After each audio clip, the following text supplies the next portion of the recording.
Deuxième question. Deutéronome chapitre 25 verset 5. Lorsque des frères demeureront ensemble, et que l'un d'eux mourra sans laisser de fils, la femme du défunt ne se mariera point au dehors avec un étranger, mais son beau-frère ira vers elle, la prendra pour femme et l'épousera comme beau-frère. C'est un texte tel qu'il est écrit là, on va le voir que, évidemment, ce n'est pas le sens profond, est abominable. Imaginez-vous, je pense que les femmes vont l'imaginer plus facilement que certains hommes peut-être, mais imaginez-vous une femme qui est amoureuse d'un homme qui lui-même est amoureux d'elle, c'est formidable, ils se marient, ils vivent ensemble, et l'homme, un accident, meurt. Et cette femme doit épouser le frère acariâtre, laid, invivable de son frère. Il n'y a pas besoin de rajouter tous les qualificatifs pour se rendre compte que déjà, même s'il était beau, élégant et gentil, c'était pas forcément formidable. Mais vous voyez, on sent qu'il y a quelque chose qui... Nous avons un Dieu d'amour, un Dieu de justice. Toute la parole de Dieu nous montre un Dieu extraordinaire dans son amour et sa justice. Et là, on a un texte qui est totalement irrecevable. Regardons ce texte de près. Lorsque des frères demeureront ensemble. Le verbe demeurer ici, c'est yashab. Yashab, ça veut dire habiter, être solidement établi ensemble. Ensemble, yachad. En plus, il y a un jeu de mots, parce que yashad, yachad. Unis de façon unitaire, c'est-à-dire vraiment unis. C'est pas juste on partage la même maison, moi j'ai le côté droit, toi tu as le côté gauche de l'étage. C'est vraiment, il y a une unité entre les deux frères.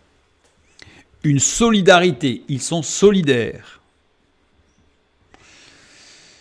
Au préalable, il fallait que les frères soient unis et solidaires.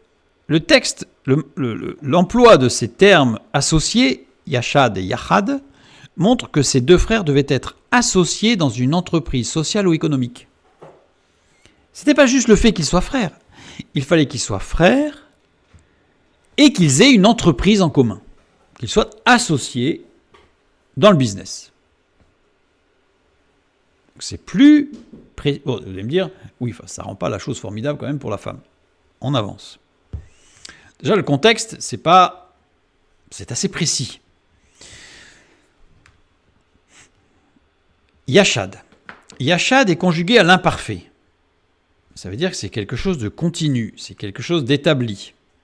Exprime une action, une condition ou un processus non accompli, inachevé, prolongé ou répété. C'est-à-dire que c'était pas dans le temps. C'était acté. L'association devait être effective au moment du décès. C'est-à-dire qu'au moment du décès, ils devaient être associés. Il ne devait pas avoir le projet de s'associer et ne devait pas avoir été associé. Il faut qu'il soit associé au moment du décès. On dit que la femme du défunt ne se mariera point en dehors avec un étranger. Un étranger, c'est une association de deux mots, ish, homme, zour. Ish, l'homme régénéré, l'homme qui a fait le choix de suivre Dieu. Donc c'est curieux, on peut imaginer que dans l'association, il puisse aller chercher un homme qui marche avec Dieu. Mais non. Mais il y a Zour.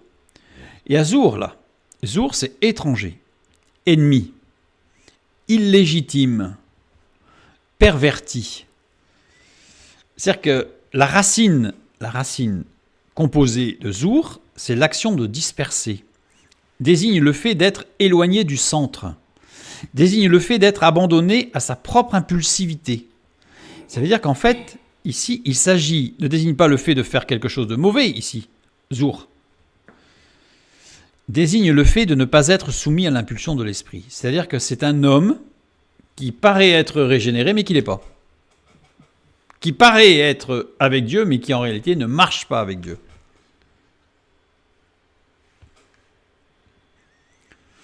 Décrit donc un homme qui a marché avec Dieu, Ish, mais qui manifestement abandonne la sanctification.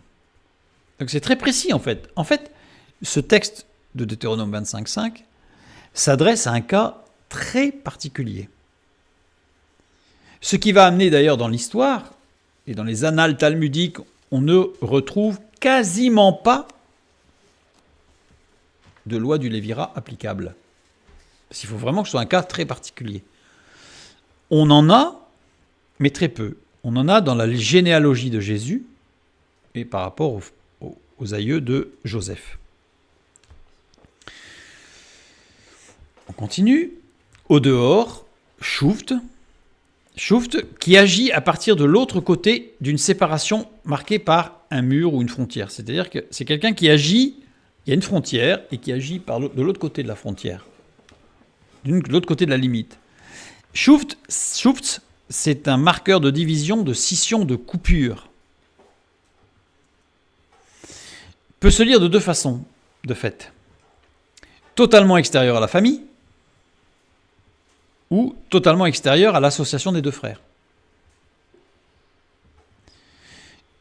Totalement extérieur à la famille, si le problème ne venait que du fait qu'il ne faille pas sortir de la famille.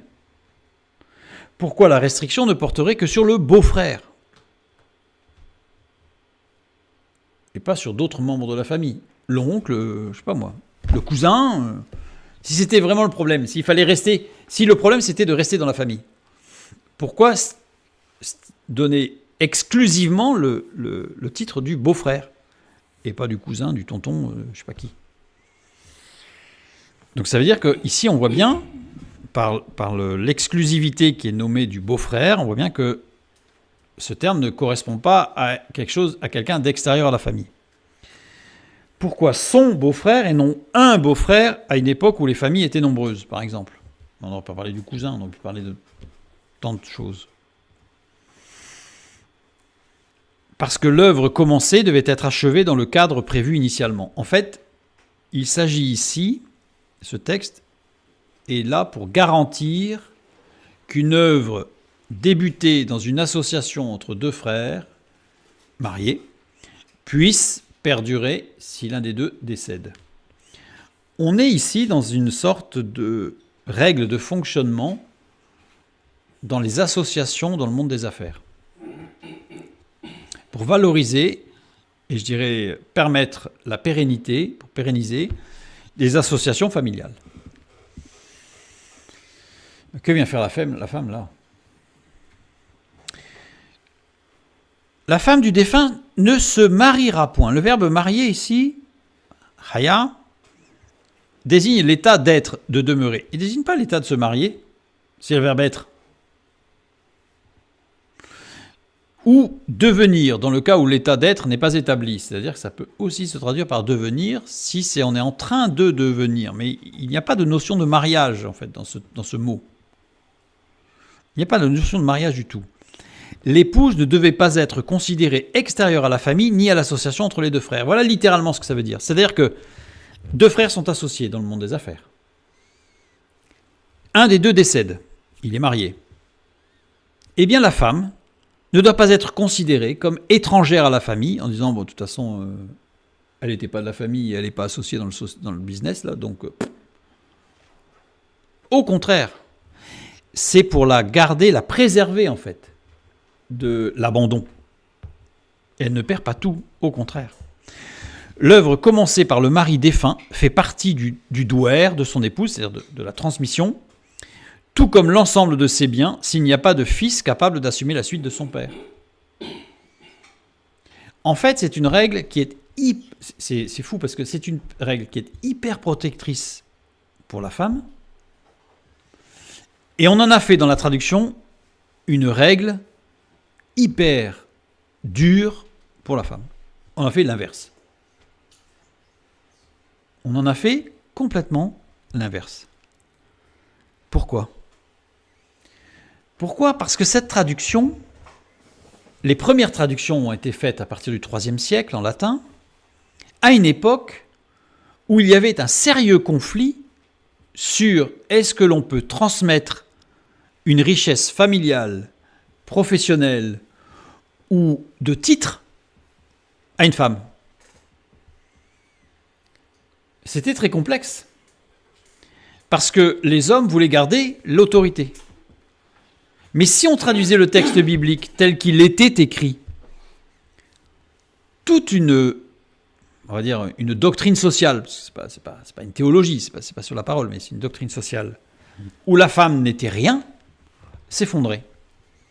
Et donc la traduction a été forcée pour satisfaire les éléments politiques de l'époque.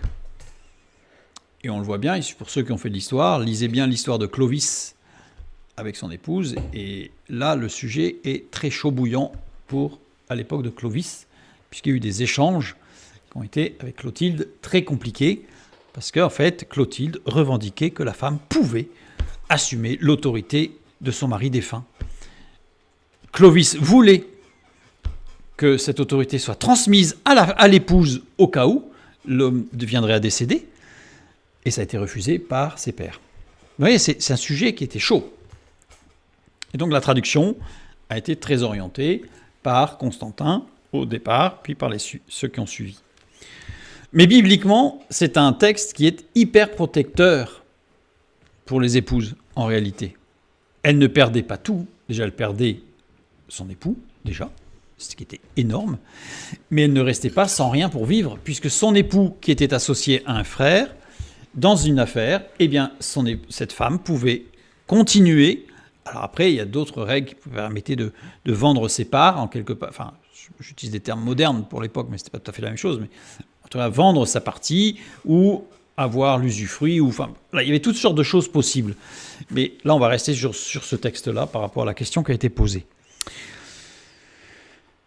Donc si je prends une traduction plus littérale, en fait, qui est proche du texte, qui ne déforme pas les mots utilisés, et je vais lire, « Lorsque des frères seront associés dans une œuvre, et que l'un d'eux mourra sans laisser de fils, la femme du défunt ne sera point considérée comme extérieure à la famille ou étrangère à l'association, comme si elle était un homme qui quitte les voies de Dieu, qui mériterait alors l'exclusion, mais son beau-frère ira vers elle, la prendra pour femme et l'épousera comme beau-frère. » On va regarder la suite. Son beau-frère, Yabam. Yabam, il n'y a que 2 occurrences. C'est-à-dire que c'est un mot qui n'est employé que 2 fois dans la parole de Dieu. Dans Deutéronome, chapitre 25, le verset 7. Alors là, ça ressemble un peu au même contexte. Si cet homme ne veut pas prendre sa belle-sœur, elle montera à la porte vers les anciens et dira « Mon beau-frère refuse de relever en Israël le nom de son frère, il ne veut pas m'épouser car par le droit de beau-frère. » Donc en fait, on se rend compte que ce mot n'est utilisé que là. C'est-à-dire que dans ce contexte particulier. Donc il va falloir faire attention à la manière dans la manière dans laquelle on va le lire. On retrouve la traduction de Yabam ici, elle épousera son beau-frère et est m'épouser par droit de beau-frère. Voilà. C'est les deux utilisations de Yabam. Il ne s'agit pas de n'importe quel beau-frère de la famille, en fait. Il ne s'agit pas de n'importe quel beau-frère. Il s'agit de celui qui était associé au défunt. S'il y avait 7 frères et que 2 qui étaient associés, elle n'avait pas à se marier avec les autres. On va voir d'ailleurs se marier, ce que ça enveloppe. Le frère ira vers elle. Bov. Bov, l'action de venir, provenir, parvenir, conduire, aller de l'avant. Le beau-frère associé ne devra pas déconsidérer sa belle-sœur sous prétexte qu'elle est une femme, mais il devra aller de l'avant avec elle comme partenaire et associé. Parce que bov ne signifie pas une relation sexuelle. Bov, ça veut dire juste aller rendre visite, aller de l'avant, prendre les devants, agir, mais il n'y a aucune notion sexuelle dedans. Aucune. Pourquoi en mettre une ? Puisque le texte ne l'aborde pas.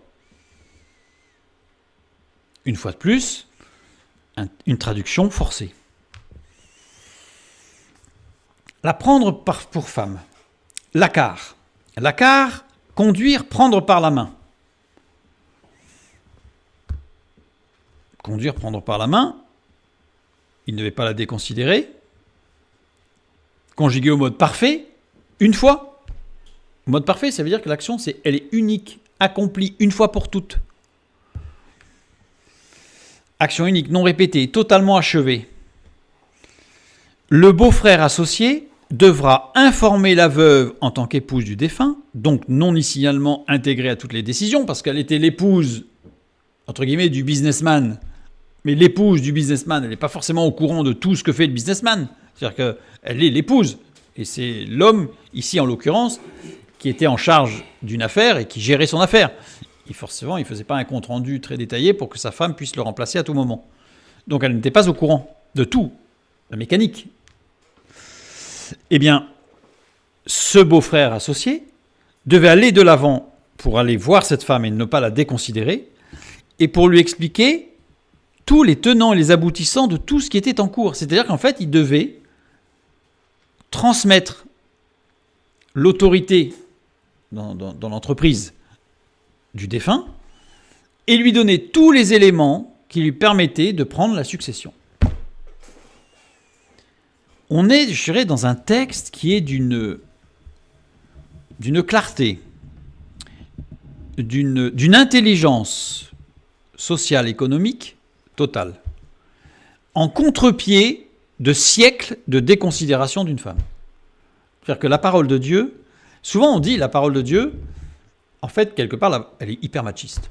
C'est vrai que quand on la lit comme ça dans notre langue, on ne peut que considérer le machisme ambiant de la parole de Dieu. Avec Sarah qui appelle son mari mon Seigneur, puis les traductions de Paul où on en rajoute une couche, la femme doit se taire, enfin bref, on y va. Et là, la femme, de toute façon, elle va se marier avec les autres et puis c'est tout. Hein. C'est terrible. Alors que si on prend le texte, on n'a pris que les mots. On prend un dictionnaire, c'est quand même pas compliqué. Hein. Et voilà.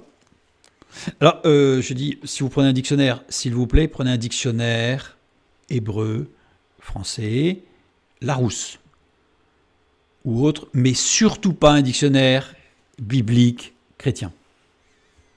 Parce que dans le dictionnaire biblique chrétien, vous aurez des définitions qui vont être conformes à ce que la doctrine veut que ce soit, mais pas du tout au sens du mot. Or, il est intéressant de prendre, personnellement, j'ai un dictionnaire Larousse, et je trouve qu'il est très intéressant parce que le Larousse, il n'est pas empreint de christianisme. C'est un dictionnaire de langue hébraïque en français, c'est tout. Ça évite bien des égarements. Donc ici, la traduction du verbe yabam, l'épouse, épouser son beau-frère. Voilà. Donc le beau-frère, c'est yabam, mais il y a le verbe yabam. Ah, c'est intéressant. Genèse 38:8. Alors Judas dit à Onan, va vers la femme de ton frère, prends-la comme beau-frère et suscite une postérité à ton frère.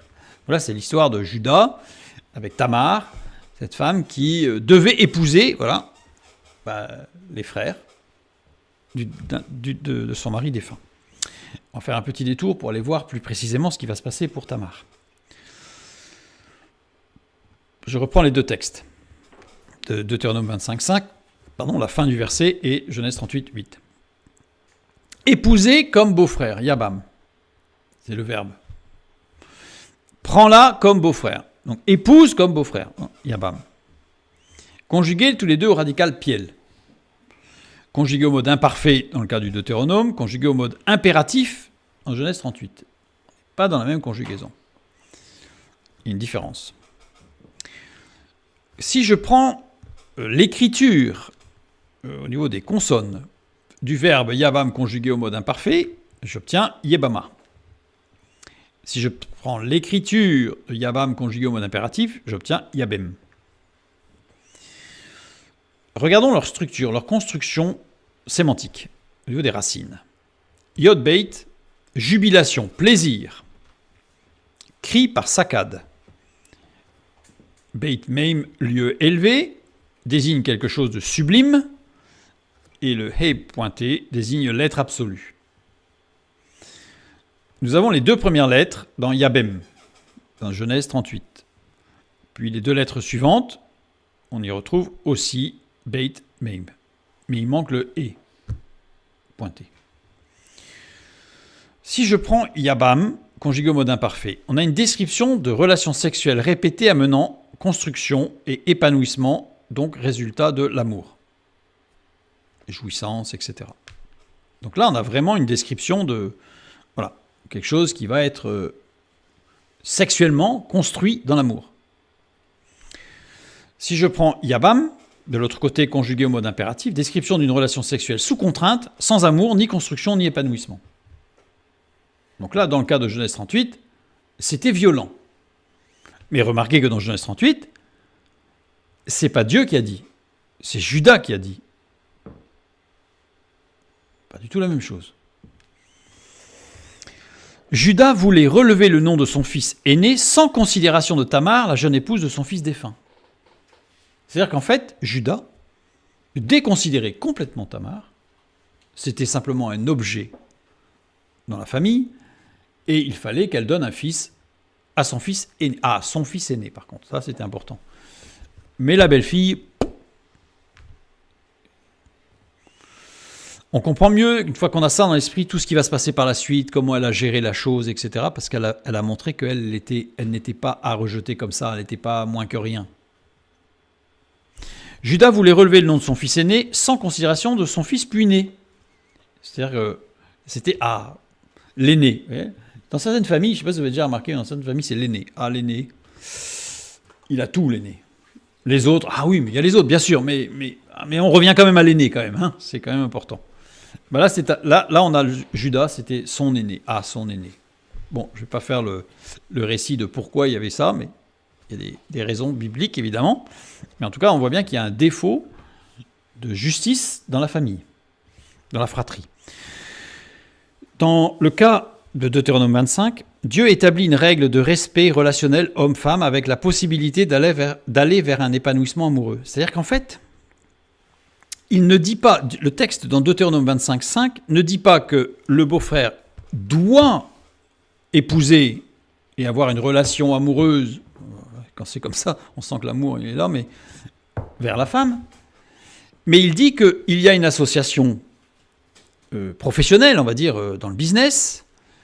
Là, ils doivent se rapprocher, le beau-frère et la femme.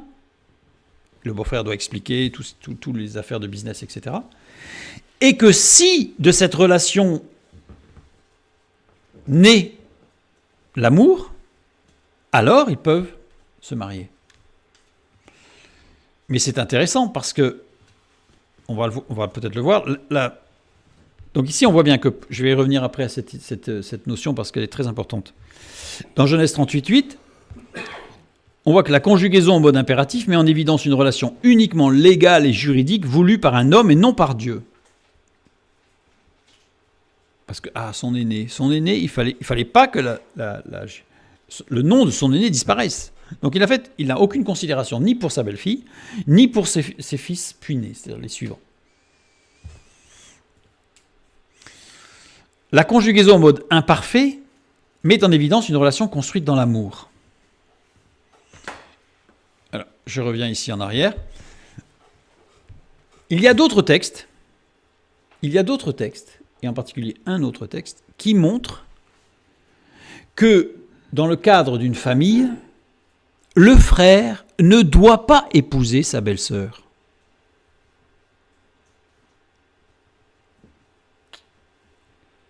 Parce que justement, il doit y avoir un respect du défunt.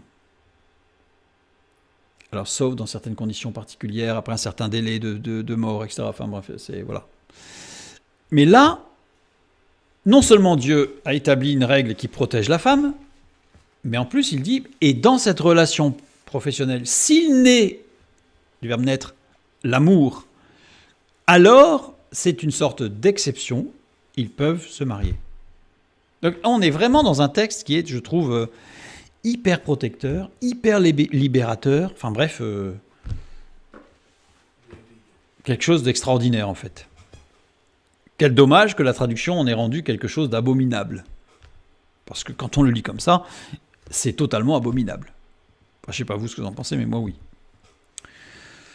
Et là on en vient au texte du Nouveau Testament, dans Matthieu chapitre 22, les versets 24 à 28, Maître, Moïse a dit, donc c'est les religieux qui viennent voir Jésus, il dit, Maître, Moïse a dit, si quelqu'un meurt sans enfant, son frère épousera sa veuve et suscitera une postérité à son frère. Or, il y avait parmi nous 7 frères. Le premier se maria et mourut. Et comme il n'avait pas d'enfant, il laissa sa femme à son frère. Imaginez la pauvre femme. Il en fut de même au second, puis du troisième jusqu'au 7e. Après eux tous, la femme mourut aussi.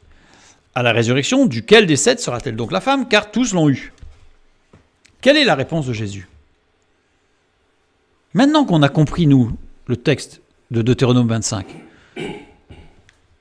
la réponse de Jésus au verset 29, Jésus leur répondit, vous êtes dans l'erreur parce que vous ne comprenez ni les Écritures ni la puissance de Dieu. Ils sont complètement à côté de la plaque. Parce que le Deutéronome 25, c'est pas ça. La loi du Lévirat, c'est pas ça. La loi du Lévirat, c'est que si les 2 frères sont associés dans les affaires et qu'il y en a un qui meurt, alors le deuxième, il doit porter cette femme jusqu'à la connaissance pour qu'elle puisse gérer, etc., etc., etc. Donc là, Jésus a dit, ouais, laisse tomber. En français courant, on va laisser tomber. Hein. On va juste quand même leur dire, vous êtes dans l'erreur, vous n'avez rien compris, ni à l'écriture, ni à la puissance de Dieu, ni à cette puissance qui est amour et justice.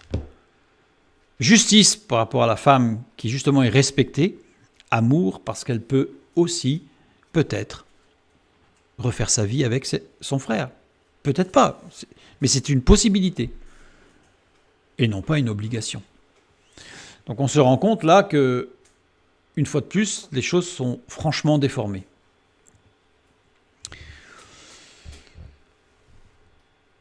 Troisième question. Il y a un grand débat auprès de certains sur le véritable nom du Fils de Dieu. J'ai eu la question, j'en ai même eu quelques-unes dans ce sens. Donc, j'y réponds. Est-ce qu'on dit Yehoshua? Est-ce qu'on dit Yehoshua? Est-ce qu'on dit Yeshua? Et puis, j'aurais pu continuer encore une quinzaine de fois, parce qu'il y a, avec le petit détail qui fait que, enfin voilà. Et certains se battent là-dessus. Mais y a-t-il un intérêt à se battre sur ce sujet? J'en suis pas certain. Cependant, nous allons répondre à la question. Sans se battre. Yehoshua, l'Éternel sauve. Traduction. Yehoshua, l'Éternel sauve. Traduction. Yeshua, il est le salut. Petite différence. C'est vrai, l'Éternel sauve. Là, il n'y a pas de problème. C'est vrai ici, forcément, l'Éternel sauve. Donc c'est vrai. Yeshua, il est le salut, c'est vrai aussi. Donc, tout est vrai. C'est formidable. On va contrarier personne. Jean 8, 12. Nous lisons.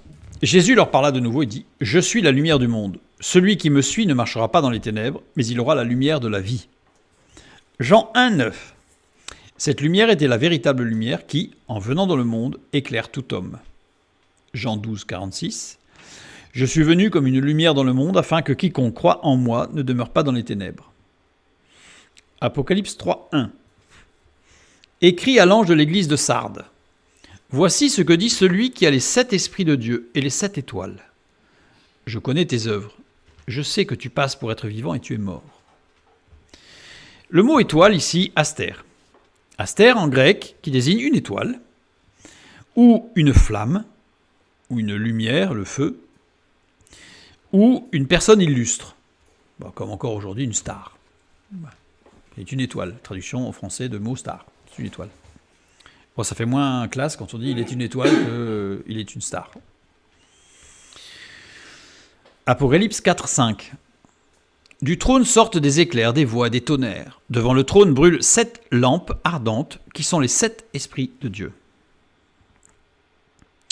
Si je prends Yeshua, je l'écris en hébreu, Yeshua, qui se lit de droite à gauche. Ici, nous avons en haut de chaque lettre ce qu'on appelle un sérif, qui s'appelle en hébreu le kotz ou le yud, en hébreu donc, et qui est aussi appelé la flamme par les calligraphes massorètes. On dit qu'à chaque lettre, il y a une ou plusieurs flammes. Alors, ils y abordent un sens, ça, c'est pas le sujet, comme le shin, par exemple, qui a 3 flammes, etc. À ne pas confondre avec le tag, ou les tagim, qui sont des décorations en forme d'étamine ornant des lettres hébraïques du rouleau de la Torah, par exemple ici. C'est totalement autre chose. Ça, c'est une décoration qu'on va appeler un peu folklorique, qui est utilisée par la Kabbale, etc., mais qui n'a aucune origine scripturaire, je dirais, littérale. Qu'est-ce qu'un sérif? Un sérif, c'est une ligne ajoutée à chaque extrémité des caractères. Par exemple, le thé, vous voyez, pour ceux qui connaissent, entre l'Arial et le Times New Roman, pour prendre des choses courantes et classiques, eh bien l'Arial n'a pas de sérif. Donc c'est pour ça que dans les polices de caractère, vous avez du sans sérif et d'autres avec sérif. Vous avez des polices, des fontes qu'on appelle sérif ou sans sérif. C'est-à-dire qu'il y a des petites marques au bout à la fin de chaque trait de lettre ou pas. Alors l'histoire dit que ça viendrait de traces laissées par les premières marques qu'on a posées en fait avec un outil qui laissait des petites marques sur les côtés. Enfin, bon, après, peu importe. En tout cas, ça s'appelle le sérif. Le kotz ici, en hébreu, signifie épine, et plus particulièrement une épine de chardon. Donc en hébreu, littéralement, les calligraphes l'appellent les flammes, mais littéralement, le mot qui est utilisé, c'est épine, et plus particulièrement une épine de chardon, une épine très fine. Je ne sais pas si vous avez déjà pris des épines de chardon, mais c'est à enlever, c'est une horreur, parce que c'est tout petit, ça rentre sous la peau, ça ne se voit plus, ça se casse, et ça fait mal. Dans Matthieu 27, 29, au début de Matthieu 27, 29, nous lisons « Ils tressèrent une couronne d'épines ». Le mot épine ici, c'est akantha en grec, qui désigne une plante de la famille des Acanthacées, dont font partie certains chardons. Donc c'est-à-dire qu'en fait, souvent on représente Jésus avec une couronne d'épines, un peu des grosses épines, vous avez de gros rosiers imposants. En fait, le terme grec montre que c'était une tresse d'épines extrêmement fine qui pénètre dans la peau, qui se casse et on ne peut plus l'enlever. C'est extrêmement douloureux. C'est pas la même douleur qu'une grosse épine qui vous perce la peau, puis ça saigne, puis quand vous la retirez, l'épine, elle s'enlève. Tandis que là, ça reste dans la peau. Ça fait qu'à chaque mouvement, elle pique. C'est une petite... voilà. Cette lampe, c'est évidemment sans rappeler le candélabre, la ménorah, le chandelier à 7 branches de l'Ancien Testament. Et si je prends Yeshua, oui, il a les 7 flammes qui allument les 7 branches. Et nous y retrouvons tout l'équilibre entre « Voici ce que dit celui qui a les 7 esprits de Dieu et les 7 étoiles, les 7 flammes. » Yeshua. C'est-à-dire que Yeshua s'applique à tous les textes bibliques, contrairement aux autres. Donc, personnellement, j'ai un réflexe, c'est quand ça s'applique à tous les textes bibliques, c'est vrai. Si ça ne s'applique pas à tous les textes bibliques, ça ne veut pas dire que c'est faux. Mais ce que je sais, c'est que quand ça s'applique à tous les textes bibliques, c'est vrai. Et je ne m'arrête là. Je m'arrête à ce qui est vrai. Point. Les folles, en prenant leurs lampes, ne prirent point d'huile avec elles, mais les sages prirent avec leurs lampes de l'huile dans les vases. Les vierges sages et les vierges folles. L'huile, image centrale de la parabole des vierges. L'huile ici, c'est élaion en grec. Élaion, c'est l'huile d'olive. Ce n'est pas une huile quelconque, c'est une huile d'olive. C'est le combustible pour les lampes et ça servait à guérir de la maladie. L'huile d'olive. Et ça servait à oindre la tête et le corps aux fêtes. Utilisé dans la Septante pour traduire différents textes, et en particulier le terme hébraïque Méchar. Méchar, racine de Mashiach. On commence le Messie. Donc, c'est intéressant, très intéressant. Et l'Aïon a servi aussi de traduction grecque dans la Septante d'un terme hébraïque, souk. Souk, dont la racine est shin nun. Transformation, changement d'état, littéralement. Et enfin, shemen, traduction de shemen, huile pour la ménorah, le chandelier à 7 branches, justement, ici.